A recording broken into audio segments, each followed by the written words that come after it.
বিসমিল্লাহির রহমানির রহিম। পরম করুণাময় আল্লাহর নামে আজকে শুরু করছি। আমি সর্বপ্রথম ধন্যবাদ জানাচ্ছি মহান আল্লাহ তাআলাকে, যিনি এই করোনা মহামারীর সময় আমাদের সুস্থ সবল রেখেছেন। আমি আরও ধন্যবাদ জানাচ্ছি আমাদের মাননীয় অধ্যক্ষ, উপাধ্যক্ষ এবং অনলাইন ক্লাসের সাথে সংযুক্ত সকল শিক্ষক মণ্ডলী ও আমার প্রিয় ছাত্রীবৃন্দ। তোমাদেরকে শুভেচ্ছা ও সালাম জানিয়ে আজকে আমি আমার এই ক্লাস শুরু করছি। আজকে খুবই গুরুত্বপূর্ণ একটা অধ্যায় নিয়ে আলোচনা করব। এই অধ্যায়টা তোমাদের জন্য খুবই গুরুত্বপূর্ণ, কারণ এখান থেকে তোমাদেরকে এই অধ্যায় পঞ্চম থেকে ঢাকা বোর্ডের পূর্ণাঙ্গ 10 মার্কের একটা কোশ্চেন আসে। তাই এই জন্য তোমাদের এই অধ্যায়টা খুবই গুরুত্বপূর্ণ। আমাদের আজকের পাঠ্যর বিষয় হলো হস্তান্তরযোগ্য ঋণের দলিল। হস্তান্তরযোগ্য ঋণের দলিলে আজকে আমরা শিখব, জানব এবং বোঝার চেষ্টা করব। ঢাকা বোর্ডে এখান থেকে পূর্ণাঙ্গ 10 মার্কের কোশ্চেন আসে। তাই এই অধ্যায়টা খুবই গুরুত্বপূর্ণ একটা বিষয়। তোমাদের বইয়ে অধ্যায় পঞ্চম হস্তান্তরযোগ্য ঋণের দলিল, এই বিষয়টা নিয়ে আমি আজকে আলোচনা করব। দেখো, অধ্যায় পঞ্চম নেগোশিয়েবল ইনস্ট্রুমেন্ট অর্থাৎ হস্তান্তরযোগ্য ঋণের দলিল। প্রথমেই আমরা জানব হস্তান্তরযোগ্য ঋণের দলিল কাকে বলে।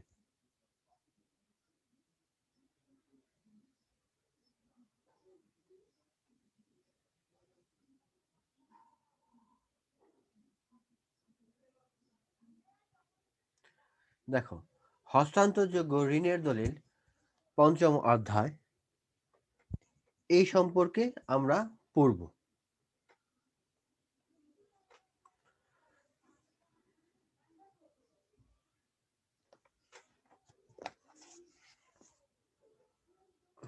দেখো, একটু পড়ি, তারপর আমি তোমাদের সংজ্ঞাটা ভালো মতো বুঝিয়ে দিচ্ছি।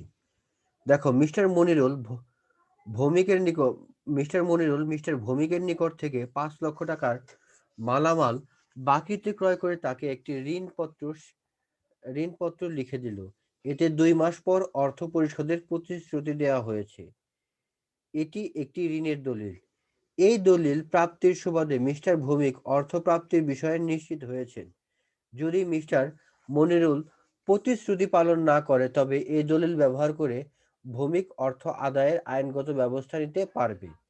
যদি এমন হয়, মিস্টার মনিরুল দলিল লেখেন, অদ্য হইতে 2 মাস পরে মিস্টার ভৌমিককে অথবা তার নির্দেশানুসারে 5 লক্ষ টাকা পরিশোধ করা হবে, তবে এরূপ লেখার কারণে এটি একটি হস্তান্তরযোগ্য ঋণের দলিল।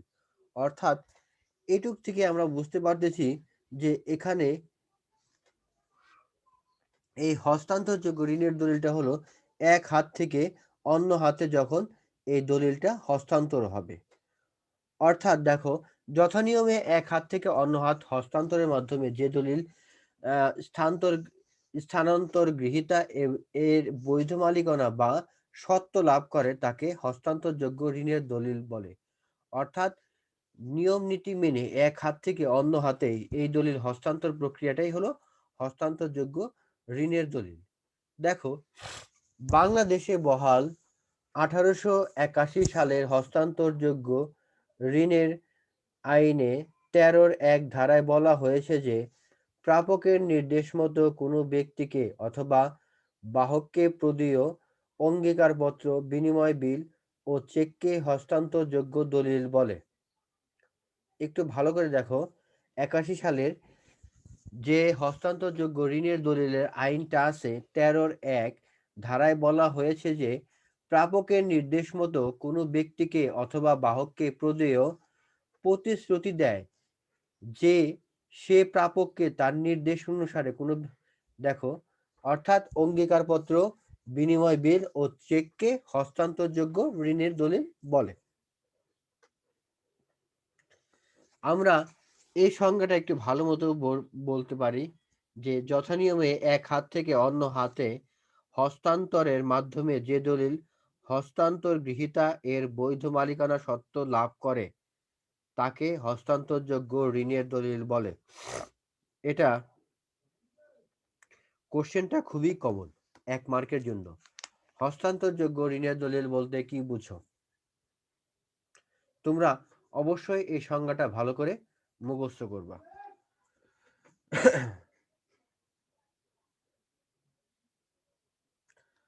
তারপরে দেখো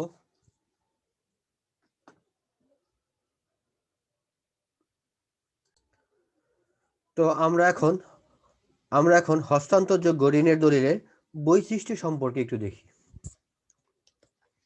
1 নাম্বার দেখো লিখিত দলিল, 2 যথাযথ পক্ষ কর্তৃক স্বাক্ষরিত, 3 একাধিক পক্ষ, 4 শর্তহীন প্রকৃতি, 5 হস্তান্তরযোগ্যতা, 6 নির্দিষ্ট পরিমাণে উল্লেখ এবং 7 আছে প্রাপকের নামোল্লেখ, 8 বিহিত মুদ্রায় অর্থ পরিশোধ, 9 চাহিদা বা নির্দিষ্ট সময় পরে দেয়, 10 উপস্থাপন, 11 ঋণের প্রমাণ। এই কয়েকটা সম্পর্কে আমরা এখন পড়ব। 1 নাম্বার দেখো লিখিত দলিল। আমাদের হস্তান্তরযোগ্য দলিলটা অবশ্যই লিখিত হবে। যদি এটা না লিখিত হয় বা মৌখিক হয় তাহলে আমি টাকা পরিশোধ করতে মার যাওয়ার সম্ভাবনা থাকে। কারণ দেখা গেছে যে কাউকে বলছিলাম যে মৌখিকভাবে তুমি টাকা দিবা, কিন্তু সে যদি টাকা দিতে না পারে তার মানে কি তার বিরুদ্ধে আমি কোনো আইনানুগ ব্যবস্থা নিতে পারবো না। অর্থাৎ যে কোনো দলিল লিখিত হয়ে থাকে, হস্তান্তরযোগ্য দলিলও যেহেতু একটি দলিল তাই এটি যথানিয়মে লেখা হয়। সাধারণত অঙ্গীকারপত্র দেনাদার কর্তৃক, বিনিময় বিল পাওনাদার কর্তৃক যে কোনো সাদা কাগজে লেখা হয়ে থাকে। চেক আমানতকারী কর্তৃক ব্যাংক সরবরাহকৃত নির্দিষ্ট ছাপানো পাতায় লেখা থাকে। এরূপ লেখা বলতে শুধুমাত্র হাতের লেখাকেই বোঝায় না, টাইপ করে, ছাপিয়ে বা খোদাই করেও লেখা হতে পারে। তাহলে এই লিখিত দলিলটা সম্পর্কে একটু ভালো মতো বুঝতে পেরেছো তোমরা। 2 যথাপক্ষ কর্তৃক স্বাক্ষরিত। এরূপ দলিল অবশ্যই প্রস্তুতকারী বা উভয় পক্ষের আইনানুগ প্রতিনিধি কর্তৃক স্বাক্ষরিত হতে হয়। উল্লেখ্য স্বাক্ষরের সাথে এতে তারিখও উল্লেখ থাকা আবশ্যক। এরূপ স্বাক্ষর ছাড়া দলিলে কোনো মূল্যই থাকে না। দেখো একটা উদাহরণ দেওয়া আছে, দেখো বইতে, আমি এক্স কে 1 মাসের জন্য 10,000 টাকা প্রদান করব এই মর্মে বি নিজের হাতে কাগজে লিখে দিয়েছে, কিন্তু নিচে কোনো স্বাক্ষর নেই। এটা হস্তান্তরযোগ্য দলিলের কোনো মর্যাদা পেতে পারে না। অর্থাৎ স্বাক্ষর ছাড়া এটা এর কোনো মূল্য নাই। সাপোজ মনে করো একটা চেকটা যদি আমি স্বাক্ষর না দেই তার মানে কি এর কোনো মূল্য নাই। একাধিক পক্ষ। হস্তান্তরযোগ্য দলিলে অবশ্যই একাধিক পক্ষ থাকবে।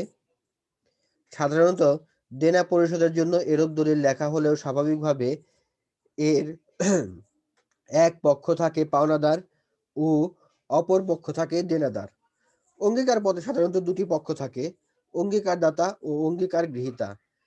বিনিময় বিল ও চেকে সাধারণত 3টি পক্ষ থাকে, আদিষ্ট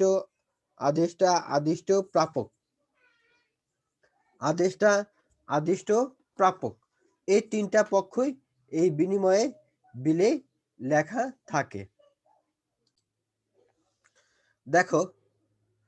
দেখো এখন প্রিয় ছাত্রীরা, তার মানে তোমরা একাধিক পক্ষর বিষয়টা ভালো মতো বুঝতে পেরেছো।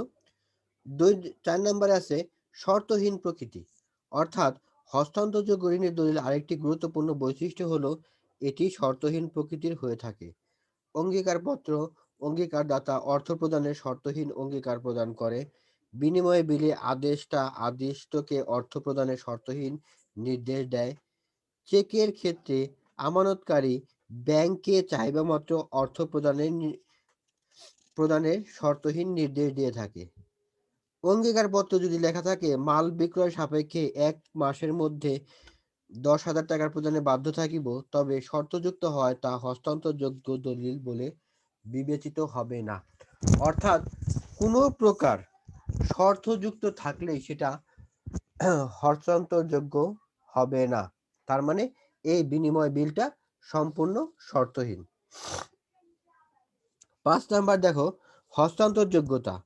হস্তান্তরযোগ্য দলিলে সাধারণভাবে অর্পণ দ্বারা নগদে অর্থের মতোই অনেকটা হস্তান্তর হয়ে থাকে। বাহককে দেয় বা দলিলের ক্ষেত্রে শুধুমাত্র অর্পণের দ্বারা হস্তান্তর করা যায় এবং হস্তান্তর গ্রহীতা এতে সত্ত্ব লাভ করে। আদেশ দেয় হস্তান্তরযোগ্য দলিলের ক্ষেত্রে পৃষ্ঠাঙ্কনের মাধ্যমে তা হস্তান্তর করা যায়। অর্থাৎ চাইলেই এক পক্ষ অপর পক্ষকে এই দলিলটা হস্তান্তর করতে পারে। নির্দিষ্ট পরিমাণ অর্থের উল্লেখ। এই হস্তান্তরযোগ্য দলিলে অবশ্যই নির্দিষ্ট পরিমাণে অর্থের উল্লেখ থাকবে। যদি এই অর্থের উল্লেখ না থাকে তাহলে সেটা এই হস্তান্তরযোগ্য দলিলের মর্যাদা হারাবে। দেখো, হস্তান্তরযোগ্য দলিলে অবশ্যই একটি নির্দিষ্ট পরিমাণ উল্লেখ থাকে। এরূপ অর্থের পরিমাণ যদি নির্দিষ্ট না হয়, যেমন ১০,০০০ বা ২,০০০ টাকা প্রদান করুন, ৫০০ বা ১,০০০ টাকা প্রদান করুন, এরূপ নির্দেশ বা অঙ্গীকার সম্বলিত দলিলকে হস্তান্তরযোগ্য দলিল হিসেবে গণ্য করা যায় না। একইভাবে অর্থ ছাড়া অন্য কোনো স্বার্থ বা সম্পদ প্রদানের নির্দেশ বা অঙ্গীকার থাকলে তাও হস্তান্তরযোগ্য দলিল হিসেবে গণ্য হবে না। বোঝা গেছে ব্যাপারটা? আমি আশা করছি তোমরা এই কয়েকটা পয়েন্টগুলো ভালো মতো বুঝতে পেরেছো। তারপর দেখো, প্রাপকের নাম উল্লেখ। যে কোনো ধরনের হস্তান্তরযোগ্য দলিলেই প্রাপকের নাম উল্লেখ থাকা প্রয়োজন। অবশ্য তৃতীয় কোনো ব্যক্তির নাম উল্লেখ না করে বিনিময় বিল অথবা চেকের আদেশটা নিজে বা সেলফ শব্দ উল্লেখ করতে পারে। এতে আদেশটা নিজেই প্রাপক হিসেবে গণ্য হয়। অঙ্গীকারপত্রের ক্ষেত্রে প্রতিশ্রুতিদাতা কার নিকট অর্থ প্রদানের প্রতিশ্রুতি দিচ্ছে অবশ্যই তার নাম উল্লেখ করতে হয়। অন্যথায় এরূপ দলিল কোনো আইনগত মর্যাদা লাভ করে না। অর্থাৎ এইসব দলিল আইনগত মর্যাদা লাভ করবে না যদি এইসব প্রতিশ্রুতি বাস্তবায়িত না হয়। বিহিত মুদ্রা অর্থ পরিশোধ। বিহিত মুদ্রা বলতে বুঝবো আমরা আমাদের দেশে আমাদের দেশের মুদ্রা। যদি এই লেনদেনটা বাংলাদেশে হয় তাহলে টাকা হবে বিহিত মুদ্রা। যদি ইন্ডিয়ায় হয় তাহলে রুপি হবে বিহিত মুদ্রা। লন্ডনে হলে পাউন্ড হবে বিহিত মুদ্রা। ইউরোপে হলে ইউরোপীয় ইউরো হবে বিহিত মুদ্রা। আমেরিকায় হলে ডলার হবে বিহিত মুদ্রা। তাহলে বিহিত মুদ্রাটা খুব ভালো মতোই তোমরা বুঝতে পেরেছো।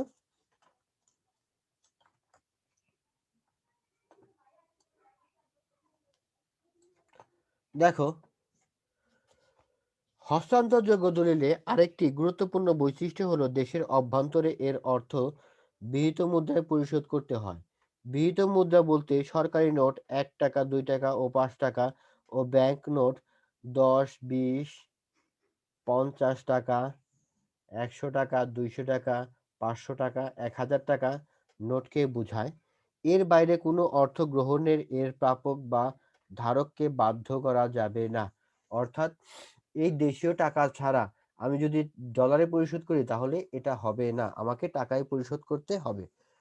অবশ্য দেখা গেছে যে বৈদেশিক বিনিময় বিল অথবা যেটা আমরা লেটার অফ ক্রেডিট বা এলসি নামে পরিচিত, সেই ট্রাভেল চেকের ক্ষেত্রে আন্তর্জাতিক স্বীকৃত বৃহৎ মুদ্রা যদি আমি চেক কাটি, যে আমি সাপোজ আমেরিকায় চলে গেলাম, সেখানে এই ভ্রমণকারী চেক আর অথবা যদি আমি এলসির মাধ্যমে বলি তাহলে তাদেরকে ওই ডলারেই তাদের অর্থ পরিশোধ করতে হবে।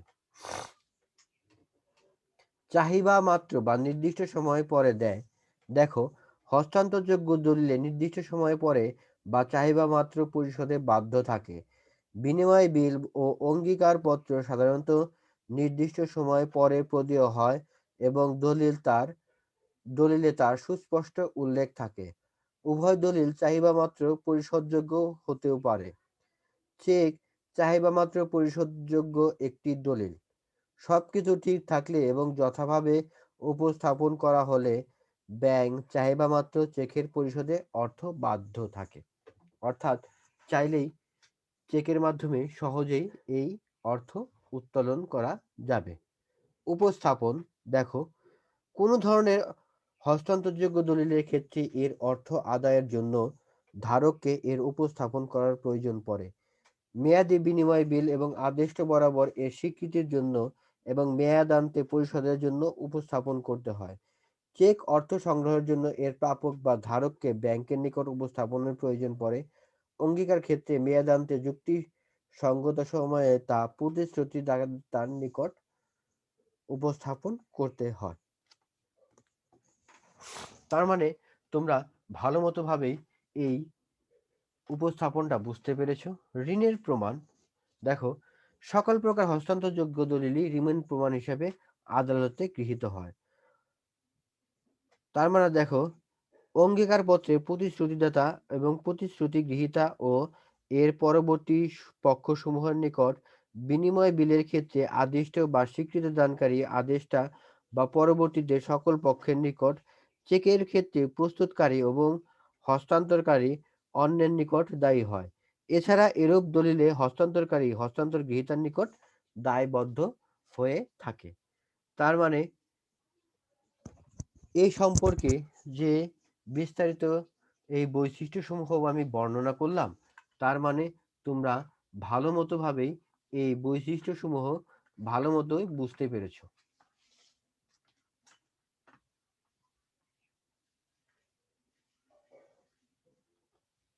দেখো, হস্তান্তরযোগ্য হস্তান্তরের আবশ্যকীয়তা শর্তাবলী। হস্তান্তরের আবশ্যকীয়তা শর্তাবলী, এখানে কিছু কিছু শর্তাবলী থাকে। তার মানে হলো, দেখো, এই হস্তান্তরটা দুই ভাগে হতে পারে। এক, দেখো দেওয়া আছে, ক অর্পণ দ্বারা হস্তান্তর, দুই অনুমোদন ও পৃষ্ঠাঙ্কনের দ্বারা হস্তান্তর। এই দুই প্রকার হস্তান্তরের মাধ্যমেই আমাদের এই দলিল হস্তান্তর বা চেক বিনিময় বিল অঙ্গীকারপত্র হস্তান্তর করা হয়। এই হস্তান্তরের বৈধ হতে হলে দলিলে হস্তান্তর দলিলের বৈশিষ্ট্য মণ্ডলিত হতে হবে। তার মানে কি, পরবর্তীতে দেখো এই যে কতগুলা ক খ গ ঘ ম চ ছ, এই 1 2 3 এই বৈশিষ্ট্যগুলো দেওয়া আছে। এই বৈশিষ্ট্যগুলা সম্পর্কে আমরা একটু জানি। দেখো,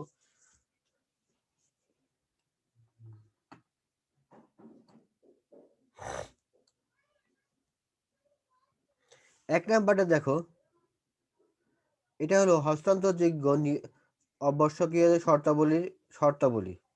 ১. হস্তান্তরে বৈধ হতে হলে দলিলকে প্রথমে হস্তান্তরযোগ্য দলিলের বৈশিষ্ট্য মণ্ডলিত হতে হবে। যেমন ক নাম্বারে দেওয়া আছে, দেখো, এটি যথানিয়মে লিখিত হতে হবে। অঙ্গীকারপত্র ও বিনিময় বিল সাদা কাগজে লেখা গেলেও তা স্ট্যাম্পযুক্ত হতে হবে এবং চেক অবশ্যই ব্যাংক কর্তৃক সরবরাহকৃত চেকের পাতায় লিখিত হতে হবে।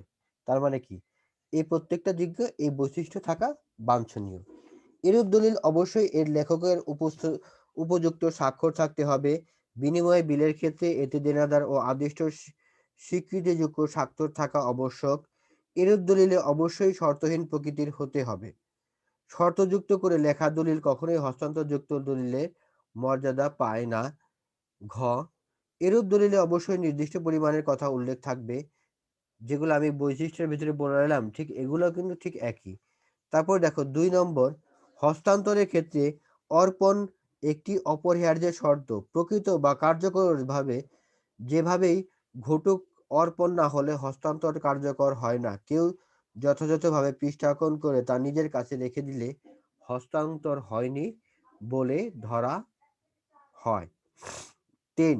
বাহককে দেওয়া অঙ্গীকারপত্র, বিনিময় বিল ও চেক শুধুমাত্র অর্পণ দ্বারা হস্তান্তর করা যায়। অর্থাৎ বাহককে দেয় অঙ্গীকারপত্র, বিনিময় বিল ও চেক শুধুমাত্র এই তিনটা বিষয় আছে, এটা অর্পণ দ্বারাই সমর্পণ করা যায়। 4 আদেশ দেয় অঙ্গীকারপত্র, বিনিময় বিল ও চেকের ধারক যথানিয়মে পৃষ্ঠাঙ্কন করে অর্পণ দ্বারা প্রকাশের দলিল হস্তান্তরযোগ্য করতে পারে।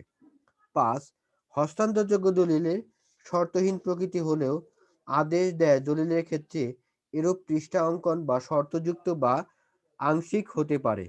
এরূপ হস্তান্তরযোগ্য ক্ষেত্রে মালিকানা হস্তান্তরের অভিপ্রায় থাকা অপরিহার্য। অর্থ সংগ্রহের জন্য ব্যাংক এরূপ দলিল জমা দিলেও তা হস্তান্তর বিবেচিত হয় না। অর্থাৎ এই কয়েকটা শর্তাবলী থাকা খুবই গুরুত্বপূর্ণ। তোমরা একটু বাসায় ভালো করে দেখে নিবা। এটা দেখো, হস্তান্তরযোগ্য দলিলের সংক্ষিপ্ত পরিচিতি এই সম্পর্কে আমরা একটা পড়ব, কারণ এখানে আমরা হস্তান্তরযোগ্য দলিলের সম্পর্কে জানব। দেখো, হস্তান্তরযোগ্য দলিলের প্রথমে আছে 1 অঙ্গীকারপত্র, 2 বিনিময় বিল, 3 চেক, 4 শেয়ার ওয়ারেন্ট, 5 লভ্যাংশ পরোয়ানা, 6 দেশি হুন্ডি। এই দেশি হুন্ডি এই কয়েকটা সম্পর্কে আমরা এখন জানব। প্রথমেই আমরা জানি এই হস্তান্তরযোগ্য দলিলের 1 নাম্বার পয়েন্ট অঙ্গীকারপত্র। তোমরা একটু ভালো করে দেখবা, কারণ এখানে তোমাদের কোশ্চেনটা আসে এই অঙ্গীকারপত্র থেকে। তোমরা ভালো মতো অনেকে অ্যান্সার দিতে পারো না, তাই এটা খুবই গুরুত্বপূর্ণ।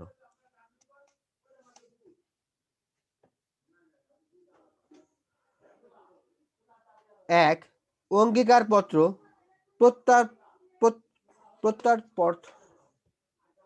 প্রত্যর্থপত্র বা প্রত্যয়নপত্র। তো প্রিয় শিক্ষার্থীরা, অঙ্গীকারপত্রটা তোমরা দেখো। প্রত্যর্থপত্র বা অঙ্গীকারপত্র বলতে এমন কোনো পত্র বা দলিলকে বোঝায় যা কোনো ব্যক্তি অপর ব্যক্তিকে কোনো নির্দিষ্ট পরিমাণ অর্থ প্রদানের শর্তহীন অঙ্গীকার প্রদান করে। মনে রাখবা, অঙ্গীকারপত্রে অঙ্গীকার প্রদান করে।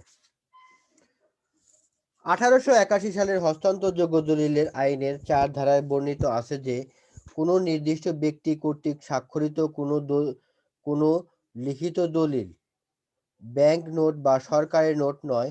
উক্ত ব্যক্তি যদি অপর কোনো নির্দিষ্ট ব্যক্তিকে, তার আদিষ্ট ব্যক্তিকে বা দলিল বাহককে একটি নির্দিষ্ট পরিমাণ টাকা প্রদানের শর্তহীন প্রতিশ্রুতি বা অঙ্গীকার প্রদান করে, তবে ওই দলিলকে অঙ্গীকারপত্র বলে।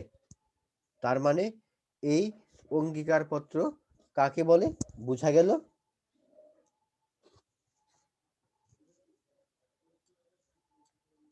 2 নাম্বার দেখো, বিনিময় বিল। বিনিময় বিল হলো এমন এক প্রকার হস্তান্তরযোগ্য ঋণের দলিল যাতে কোনো ব্যক্তি অপর কোনো ব্যক্তিকে একটি নির্দিষ্ট পরিমাণ অর্থ প্রদানের জন্য শর্তহীন নির্দেশ প্রদান করে এবং অপর পক্ষ এতে স্বীকৃতি প্রদান করলে তা মূল্যবান দলিল হিসেবে বিবেচিত হয়। বাংলাদেশে বলবৎযোগ্য 1881 সালের হস্তান্তরযোগ্য দলিল আইনের 5 ধারায় বলা হয়েছে যে প্রস্তুতকারক কর্তৃক স্বাক্ষরিত কোনো লিখিত দলিলের উক্ত ব্যক্তি যদি কোনো নির্দিষ্ট ব্যক্তিকে একটি নির্দিষ্ট পরিমাণ টাকা অপর কোনো ব্যক্তিকে বা তার নির্দিষ্ট ব্যক্তিকে বা দলিলের বাহকের প্রদানের জন্য শর্তহীন আদেশ দেয়, সেক্ষেত্রে সেই দলিলকেই বিনিময় বিল বলা হয়। অর্থাৎ প্রস্তুতকারক কর্তৃক স্বাক্ষরিত কোনো লিখিত দলিলে উক্ত দলিল যদি কোনো নির্দিষ্ট ব্যক্তিকে একটি নির্দিষ্ট পরিমাণ টাকা অপর কোনো ব্যক্তিকে বা তার আদিষ্ট ব্যক্তিকে বা দলিলের বাহকের প্রদানের জন্য শর্তহীন আদেশ দেয়, তবে সেই দলিলকে বিনিময় বিল বলে। অর্থাৎ এই বিনিময় বিলটা অভ্যন্তরীণ এবং বৈদেশিক বাণিজ্যে বিনিময় বিলটা বহু বা ব্যাপকভাবে ব্যবহৃত হয়ে থাকে। 3 নাম্বার দেখো, চেক। চেক হলো ব্যাংক কর্তৃক সরবরাহিতকৃত এমন এক প্রকার ছাপানো পত্র বা ব্যাংক হতে ওঠানোর বিশেষ মাধ্যম হিসেবে ব্যবহৃত হয়। এটি মূলত আমানতকারী কর্তৃক ব্যাংকের উপর তৈরিকৃত অর্থ প্রদানের শর্তহীন নির্দেশ। অর্থাৎ একটা চেক হলো ব্যাংক একটা সরবরাহ করবে, সেটা একটা বিশেষ ছাপানোপত্র, এর মাধ্যমে টাকা অর্থ উত্তোলন করা যায়। 1881 সালের হস্তান্তরযোগ্য দলিল আইনের ৬ ধারা বলা হয়েছে যে চেক হলো একটি বিনিময় বিল যা কোনো ব্যাংকের উপর কাটা হয় এবং যার অর্থ চাহিদা মাত্র পরিশোধযোগ্য। তার মানে খুব সহজেই তোমরা এই সম্পর্কে ভালো মতো বুঝতে পেরেছো।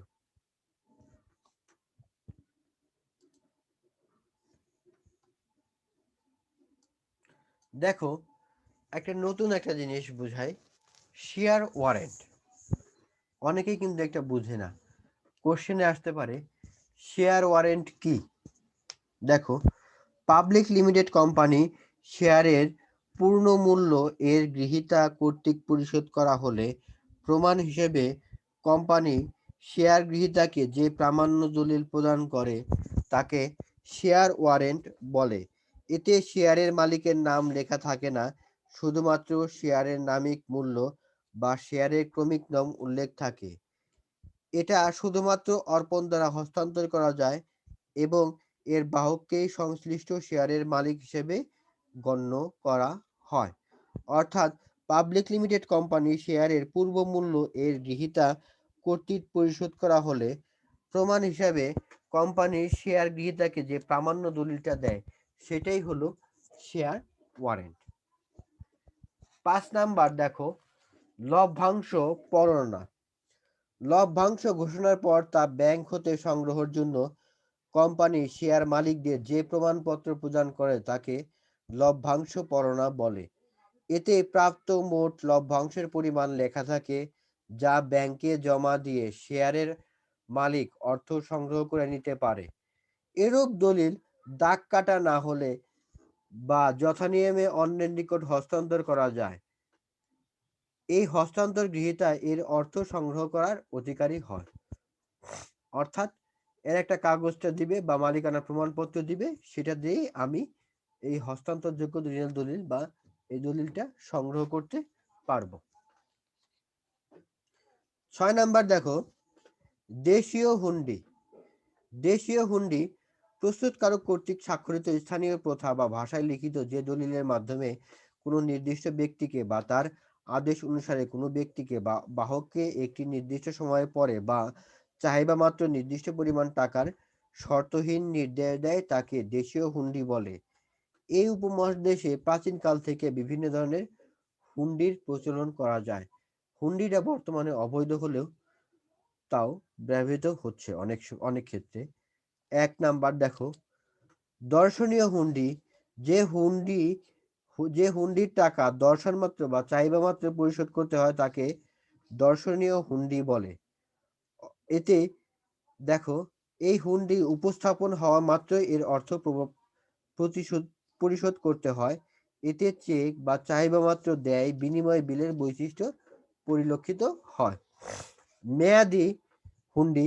যে হুন্ডির টাকা হুন্ডিতে উল্লেখ্য নির্দিষ্ট তারিখ বা মেয়াদ শেষে পরিশোধ করা হয় তাকে মেয়াদি হুন্ডি বলে। দেখো, সাযোগ হুন্ডি। সম্রাট ও ধনী ব্যবসায়ীদের মধ্যে এ ধরনের হুন্ডির প্রচলন দেখা দেয়। আদিষ্ট ব্যক্তি এ জাতীয় হুন্ডি টাকা কেবল কোনো নির্দিষ্ট বিখ্যাত ব্যক্তিকেই পরিশোধ করে থাকে। ফলে এ ধরনের হুন্ডিকে হস্তান্তরযোগ্য দলিল হিসাবে গণ্য করা যায় না। নামযোগ হুন্ডি। যে হুন্ডিতে কোনো ব্যক্তি বা প্রতিষ্ঠানের নাম লেখা থাকে তাকে নামযোগ হুন্ডি বলে। ফরমানযোগ হুন্ডি। যে হুন্ডির টাকা আদেশ অনুসারে কোনো নির্দিষ্ট ব্যক্তিকে প্রদান করতে হয় তাকে ফরমাসযোগ হুন্ডি বলে। তারপরে আছে ঋণযোগ হুন্ডি। যে হুন্ডির মাধ্যমে ঋণ গ্রহীতা ঋণদাতাকে ঋণ পরিশোধের প্রতিশ্রুতি দেয় তাকে ঋণযোগ হুন্ডি বলে। জখমি হুন্ডি। দূরে অবস্থিত ক্রেতার নিকট পণ্য প্রেরণের ক্ষেত্রে পণ্যের নিরাপত্তা স্বরূপ বিক্রেতা এরূপ হুন্ডির আশ্রয় নেয়। তাই এই ধরনের অনেকটা বিমাপত্রের অনুরূপ। এই হুন্ডির ধারক আদেষ্টার নিকট হতে পণ্যের মূল্যের সাথে বিমার টাকাও আদায় করে থাকে। জাউয়ারি হুন্ডি, এটি একটি তহবিল পাঠানো হুন্ডি। কোনো লোক তহবিল পাঠাতে ইচ্ছা করলে প্রাপকের নামে হুন্ডি লিখে ব্যাংকে প্রদান করে। তোমরা এগুলো একটু পড়ে নিও, এটা তোমাদের সহজে আসবে না।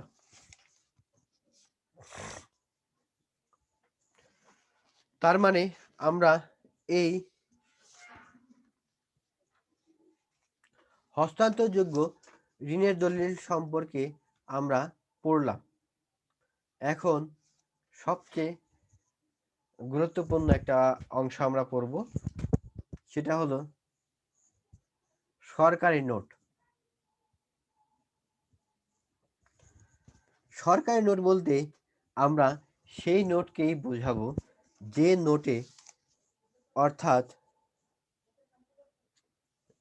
দেশের সরকার নিজ কর্তৃক বা নিজ দায়িত্ব বিহিত মুদ্রা হিসাবে যে নোট প্রচলন করে তাকে সরকারি নোট বলে। অর্থাৎ সরকার যে নোটটা প্রচলন করবে তাকে সরকারি নোট বলে। আমাদের দেশে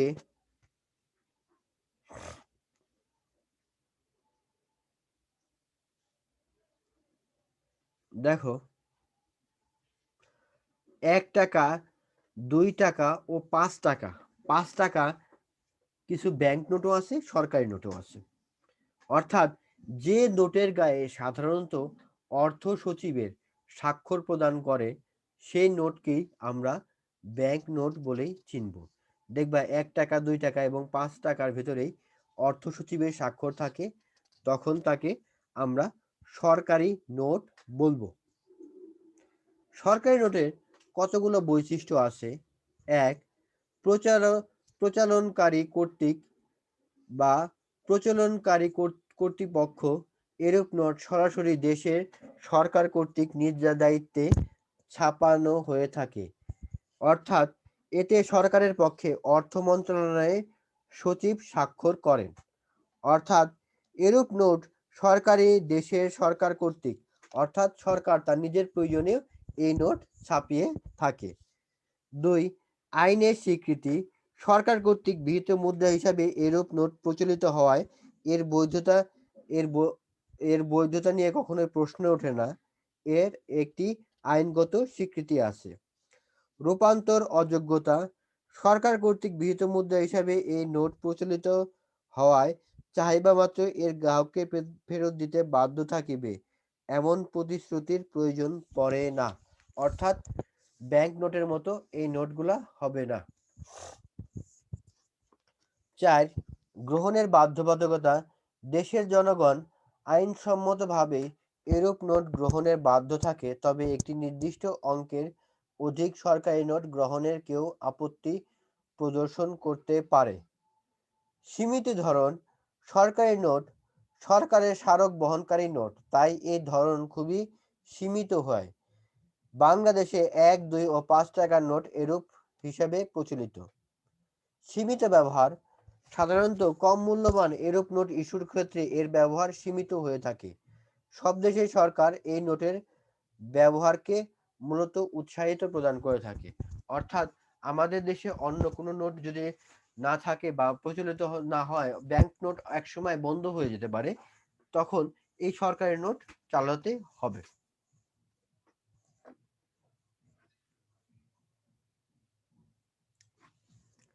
তো প্রিয় শিক্ষার্থী, আমরা সরকারি নোট সম্পর্কে জানলাম।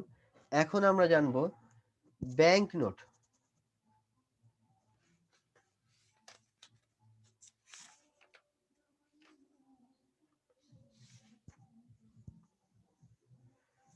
সরকারের অনুমতিক্রমে সরকারের ব্যাংক হিসেবে দায়িত্ব পালনকারী প্রতিষ্ঠান কেন্দ্রীয় ব্যাংক কর্তৃক ইস্যুকৃত কাগজি মুদ্রা বা নোটকে সরকারি নোট বলে।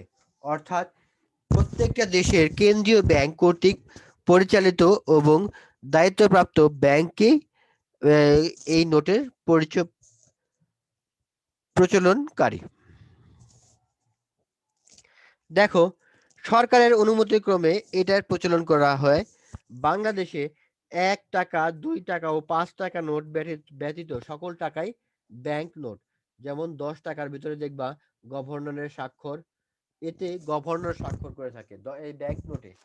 তারপরে 20 টাকা, 50 টাকা, 100 টাকা, 200 টাকা, 500 টাকা, 1000 টাকার নোটে আমরা এইগুলা ব্যাংক নোট হিসাবে পরিচিত। একটা কথা সবসময় আসে যে ব্যাংক নোটে সবসময় গভর্নর স্বাক্ষর করে থাকে। আর একটা কিন্তু দেখো, সরকারি নোটে অর্থ সচিব স্বাক্ষর করে, আর ব্যাংক নোটে গভর্নর স্বাক্ষর করে। দেখো ব্যাংক নোটের বৈশিষ্ট্যগুলো তোমরা একটু ভালো করে দেখো। দেশীয় কেন্দ্রীয় ব্যাংক এরূপ নোট প্রচলন বা ইস্যু করে থাকে। 2, সরকারি বৈধতা। কেন্দ্রীয় ব্যাংক এরূপ নোট ইস্যু করলেও সরকার এরূপ নোটের দায়িত্ব নেওয়া তা সরকারি ও আইনগত বৈধতা লাভ করে। প্রতিশ্রুতির উল্লেখ। কোনো কারণে কেন্দ্রীয় ব্যাংক কোনো ব্যাংক নোট অচল ঘোষণা করলে এরূপ অচল নোট বাহককে কেন্দ্রীয় ব্যাংক সমপরিমাণ মূল্যের নতুন নোট দিতে বাধ্য থাকিবে। নোট ছিঁড়ে গেলে বা পুড়ে গেলেও এই নিয়ম প্রযোজ্য থাকবে। ব্যাপক ব্যবহার। যে কোনো দেশে বিনিময়ের মাধ্যম হিসেবে ব্যাংক নোটের ব্যবহার সর্বাধিক। অর্থাৎ বাংলাদেশে 1, 2 ও 5 টাকা নোট ব্যবহার করে বড় ধরনের লেনদেন সম্ভব না, কিন্তু 500 টাকা বা 1000 টাকা ব্যবহার করে লক্ষ লক্ষ কোটি কোটি টাকা লেনদেন করা সম্ভব। আমি আশা করছি তোমরা এই ব্যাংক নোট এবং সরকারি নোট সম্পর্কে ভালো মতোই বুঝতে পেরেছো। এই কোশ্চেনগুলো আছে, এই কোশ্চেনগুলো তোমরা ভালো মতো বাসায় পড়বা। এগুলো 1 মার্কের কোশ্চেন, বিভিন্ন বোর্ডে এরা এসেছিল। তোমরা অবশ্যই ভালো মতো বাসায় এটা পড়বা তোমরা।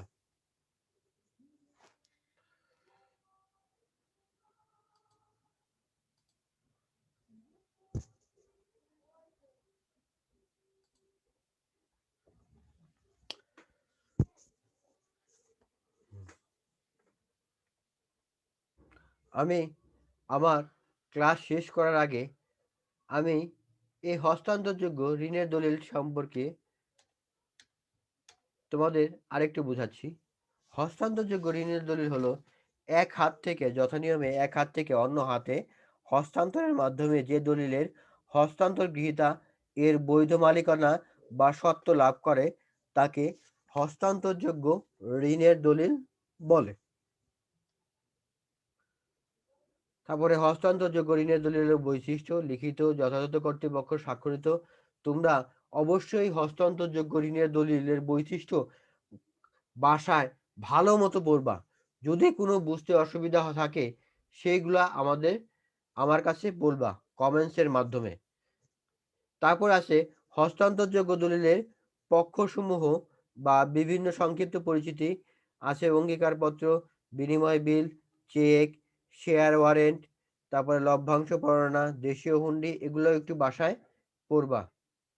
তারপরে সরকারি নোট, এর বৈশিষ্ট্য, সরকারি নোট কাকে বলে, এর বৈশিষ্ট্য, ব্যাংক নোট কাকে বলে, এর বৈশিষ্ট্য, এটা সম্পর্কে ভালো মতো পড়বা। এখান থেকেও তোমাদের কোশ্চেন থাকে। তো প্রিয় শিক্ষার্থী, তোমাদেরকে সালাম ও শুভেচ্ছা জানিয়ে আমি আজকের মতো এখানেই শেষ করব। আমি সর্বপ্রথম ধন্যবাদ জানাচ্ছি মহান আল্লাহ তাআলাকে, যিনি এই করোনা মহামারীর সময় আমাদের সুস্থ সবল রেখেছেন। আমি আরও ধন্যবাদ জানাচ্ছি আমাদের অধ্যক্ষ, উপাধ্যক্ষ এবং অনলাইন ক্লাসের সাথে সংযুক্ত সকল শিক্ষক মণ্ডলী।